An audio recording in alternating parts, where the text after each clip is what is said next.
2018 চনৰ 9 জুন আৰু সেই যি অভিশপ্ত ৰাতিপুৱা আমি দকমকা থানাত আছিলোঁ। দকমকা থানাত যেতিয়া নীলোৎপল দাস আৰু অভিজিৎ নাথ এই দুগৰাকী যি সুন্দৰ সুঠম যুৱক নীলোৎপল দাস এগৰাকী সংস্কৃতিবান যুৱক আছিলে, শিল্পী আছিলে, আৰু অভিজিৎ নাথ এগৰাকী সাংস্কৃতিক মনৰ যুৱক আছিলে, উদ্যমী যুৱ ব্যৱসায়ী আছিলে। দুয়োগৰাকীয়ে কাৰ্বি আংলঙৰ প্ৰাকৃতিক সৌন্দৰ্য উপভোগ কৰিবলৈ গৈছিলে। আৰু তাৰপিছত যি অনাকাংক্ষিত যি এক জঘন্য ঘটনা হ'ল, যি ঘটনাৰ বাতৰি আমি নিউজ 18 আমি সম্প্ৰচাৰ কৰিছিলোঁ, সেই পুৱা প্ৰথম আমি সম্প্ৰচাৰ কৰিছিলোঁ। আৰু যেতিয়া আমি পুৱা গৈছিলোঁ, সেই সময়ছোৱাত যি বিভৎস দৃশ্য আমি দেখিছিলোঁ দকমকা আৰক্ষী থানাত, দুগৰাকী সুন্দৰ অসমীয়া যুৱকৰ যি নিথৰ দেহ দকমকা থানাত দুখনকৈ এম্বুলেন্সত থৈ দিয়া হৈছিলে। আৰু কিছু সময়ৰ পিছতেই নীলোৎপল দাসৰ পিতৃ আৰু অভিজিৎ নাথৰ পিতৃ দুয়োগৰাকী আহি পেলাই দকমকা থানাত উপস্থিত হৈছিলে। আৰু সেই সময়ত আমি সেই বাতৰি সম্প্ৰচাৰ কৰিবলৈ কেৱল সেই সময়ত সাংবাদিক হিচাপে উপস্থিত আছিলোঁ। আৰু তেতিয়াৰ পৰা এক দীঘলীয়া প্ৰক্ৰিয়া আমি বাট চাইছোঁ যে সেই যি জঘন্য ঘটনা সংঘটিত কৰা এই যিকেইটা অপৰাধী, সেই অপৰাধীকেইটাই শাস্তি হ'ব লাগে। আৰু অৱশেষত আজিৰ পৰা 3 দিন 5, 6, 7 এই 3 দিন নগাঁৱৰ সত্ৰ ন্যায়াধীশৰ আদালতত এই বিচাৰ প্ৰক্ৰিয়া যি শুনানি প্ৰক্ৰিয়া হ'ব, তাৰ পিছতে সকলোৱে আশা কৰিছে যে এক উচিত শাস্তি পাব আৰু এক নিদৰ্শন দাঙি ধৰা হ'ব। যথেষ্ট পলম হ'ল। সেই দিনটোৰ পৰা আজিলৈকে 2018 চনৰ 9 জুনৰ পৰা আজিলৈকে বহু দিন পাৰ হৈ গ'ল। আপোনাৰ পুত্ৰ, তেখেতৰ পুত্ৰ, আপোনাৰ একমাত্ৰ পুত্ৰ। আৰু সেই সময়ত দকমকা থানাত যেতিয়া গৈছিলোঁ, তেতিয়া আপোনালোকক প্ৰশ্ন সুধিবলৈও মই সাহস কৰিব পৰা নাছিলোঁ সেই সময়ছোৱাত। আজি পৰা 5, 6, 7 3 দিন আপোনালোকৰ সেই ঘটনাটোৰ শুনানি হ'ব। কি আশা কৰিছে, কি ক'ব? আশাটো বহুতেই, ইমান দিন আশা বুকুত বান্ধিয়ে জীয়াই আছোঁ আচলতে। এতিয়া আজি যিটো প্ৰচেছ আৰম্ভ হৈছে, আমাৰ অধিবক্তাই যেনেকৈ আগবঢ়াই নিছে, আমি খুবেই আশাবাদী যে মকদ্দমাটো সুন্দৰভাৱে অন্ত পৰিব, দোষীয়ে উচিত শাস্তি পাব। আমাৰ যিকেইটা কালপ্ৰিটে আমাৰ ল'ৰা দুটাক হত্যা কৰিলে, সিহঁতি চৰমৰ পৰা চৰমতম যিটো কেপিটেল পানিছমেণ্ট বুলি কয়, সেই কেপিটেল পানিছমেণ্ট পাব বুলি আমি আশা কৰিছোঁ। আৰু ন্যায়ালয়ে আমাক যিটো আশা, সেইটো আশাহত নকৰিব।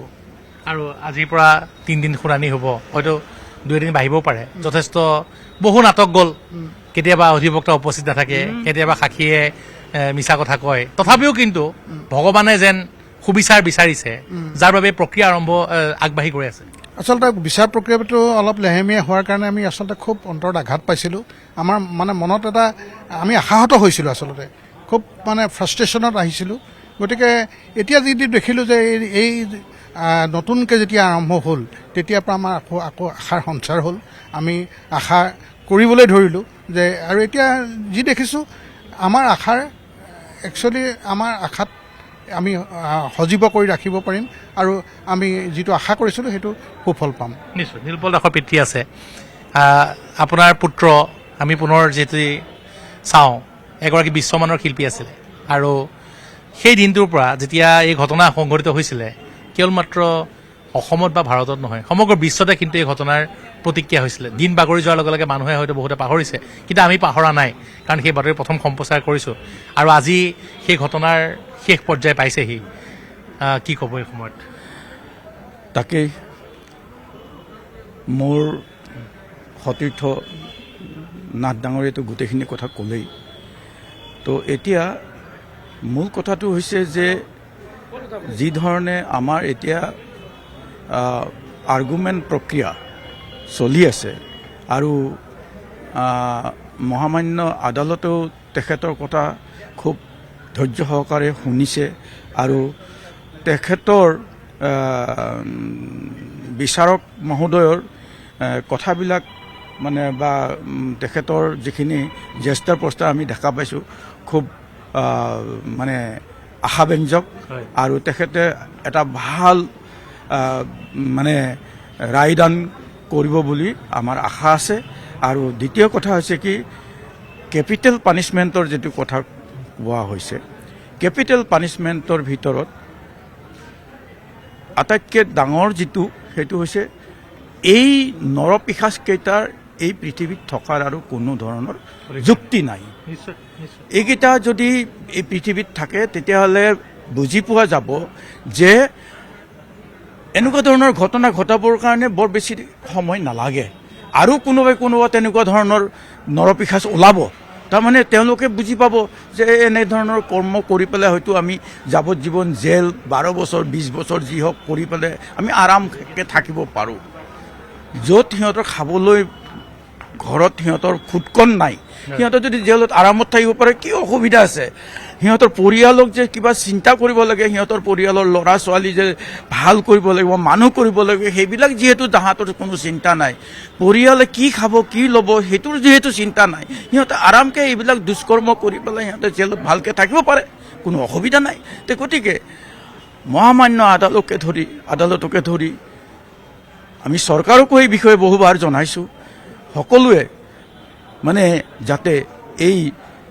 যেতিয়া ৰায়দান হ'ব ৰায়দানত সকলোৱে সহযোগ কৰি ইয়াৰ যাতে কোনো বিৰোধ নকৰে যাতে ৰায়দান এনেকুৱা হওক দৃষ্টান্তমূলক হওক আৰু এই নৰপিশাচকেইটাৰ ফাঁচি হওক আপুনি যেতিয়া হয়তো মনত আছে মই ৰাতিপুৱা পুৱা 8 বজাত যেতিয়া আপোনাৰ পৰা মন্তব্য লৈছিলোঁ সেই সময়তো আপুনি কৈছিল যে মোৰ পুত্ৰ নাইকিয়া হৈ গ'ল অজিত নাথৰ পুত্ৰ নাইকিয়া হৈ গ'ল কিন্তু ভৱিষ্যতে যাতে আৰু কোনেও নাইকিয়া হ'ব নালাগে তেনেকুৱা এটা শাস্তি হ'ব লাগিব সেই কথাটোৱে কৈছিলোঁ দৃষ্টান্তমূলক শাস্তি হ'ব লাগিলে সেইটোৱে একমাত্ৰ শাস্তি যিটো চৰম শাস্তি ইয়াৰ ওপৰত আৰু কোনো শাস্তি নাই অৰ্থাৎ সিহঁতৰ জীয়াই থকাৰ কোনো অধিকাৰ নাই এই কথাটোৱে আমি বাৰে বাৰে ক'ম আৰু জীয়াই থকাৰ অধিকাৰ এইকাৰণে নাই যে অসম তথা ভাৰতত এই ধৰণৰ ঘটনাবিলাক যাতে কৰিবৰ কাৰণে ভয় কৰে দ্বিতীয় ব্যক্তি বা তৃতীয় ব্যক্তিয়ে যাতে ভয় কৰে অন্ততঃ জানিব লাগিব যে এনেকুৱা ধৰণৰ যদি আমি কৰোঁ তেনে আমাৰ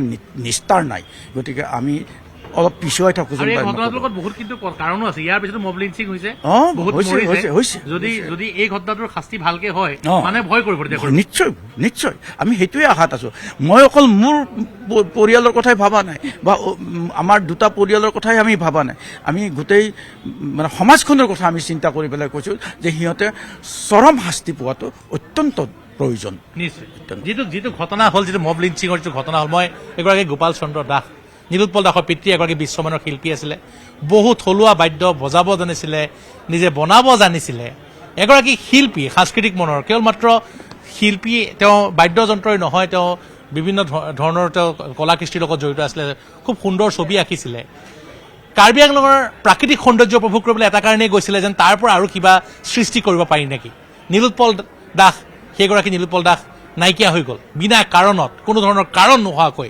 জঘন্যভাৱে হত্যা কৰা হ'ল অভিজিত নাথ এগৰাকী যুৱ উদ্যমী ব্যৱসায়ী কাৰ্বি আংলঙৰ থলুৱা সেই প্ৰাকৃতিক সৌন্দৰ্যৰ ওপৰত অসমৰ পৰ্যটনৰ ক্ষেত্ৰখনত কাম কৰিব পাৰি নেকি তাৰ ওপৰত গৱেষণা কৰিবলৈ গৈছিলে দুয়োগৰাকীকে সোপা ধৰা বুলি কৈ মৰিয়াই হত্যা কৰা হ'ল যি ঘটনাৰ বাতৰি নিউজ 18 অসম নৰ্থ ইষ্টে 2018 চনৰ 9 জুনত প্ৰথম সম্প্ৰচাৰ কৰিছিলে আৰু সেই যি বিভৎস দৃশ্য যি আমি বাতৰি সংগ্ৰহ কৰিবলৈকে নিজেও আমি চাব পৰা নাছিলোঁ আৰু সেই ঘটনাৰ আজি শেষ পৰ্যায়ৰ শুনানি চলি আছে সকলোৱে বিচাৰিছে আইনে কঠোৰৰ পৰা কঠোৰতম শাস্তি দিয়ক চৰকাৰী পক্ষই সহযোগ কৰক সকলোৱে সহযোগ কৰক আনকি যি অভিযুক্তৰ হয় যিকেইগৰাকী অধিবক্তাই যুক্তি দৰ্শাইছে তেওঁলোকে এবাৰ মানৱীয়তাৰ কথা চিন্তা কৰক আৰু এই ঘটনাৰ লগত যি জড়িত দোষীয়ে কঠোৰ শাস্তি পাওক সেয়াই সকলোৱে কামনা কৰিছে আপুনি বিচৰা বাতৰি পাব কেৱল নিউজ 18 এপত নিউজ 18 এপ ডাউনলোড কৰিবলৈ স্ক্যান কৰক এই QR কোড গুগল প্লে ষ্টৰতো পাব এই নিউজ 18 এপ